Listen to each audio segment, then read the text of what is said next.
The stations on the line were being painted. The engines were surprised. They asked the painters why the stations were being painted.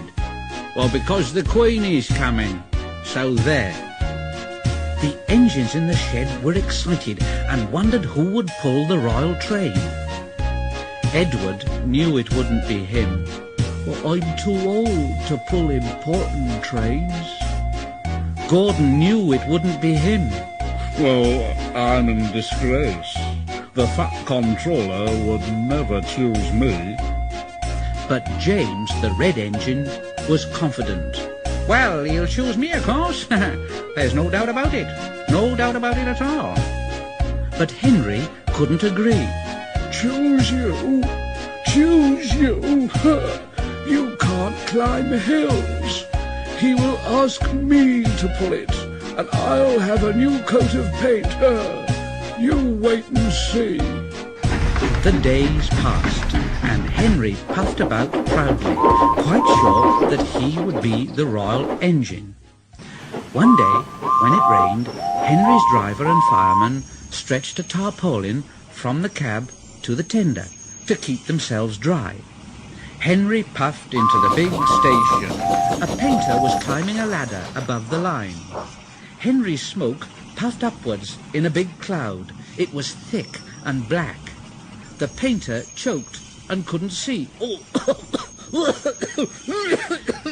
He missed his footing on the ladder, dropped his paint pot and fell, whoa, plop, onto Henry's tarpaulin. The paint poured all over Henry's boiler and trickled down each side, and the paint pot perched on Henry's dome. The painter clambered down and shook his brush at Henry. Ah, you spoil my clean paint with your dirty smoke, and then you take the whole lot and make me go and fetch some more. Oh dear, oh dear, oh dear. The Fat Controller came pushing through the crowd. Dear me. You look like an iced cake, Henry. That won't do for the royal train. Oh, no. I'm afraid that I must make other arrangements, yes. And he walked over to the yard. Gordon and Thomas saw him coming, and both began to speak at once. Please, sir, I want... Excuse me, sir, but I was thinking. Now, one at a time, please, one at a time. Now, what is it, Gordon? Well, sir, I just wanted to ask you if Thomas could have his branch line back again. I see. And what do you want, Thomas? Oh, please, sir, can Gordon pull coaches again? I see. So that's it. Well, you've both been quite good lately, and you deserve a treat, so... When the Queen comes, Edward will go in front and clear the line, Thomas will look after the coaches, and Gordon will pull the train. Oh, sir. Thank you, sir. Thank you. Oh, thank you, sir. Thank you. The great day came. Percy, Toby, Henry and James worked very hard bringing people to the town. Thomas sorted all their coaches in the yard. They're coming! They're coming! Edward steamed in, looking smart with flags and bright paint. 2 minutes passed, then 5, then 7, and then 10, and then...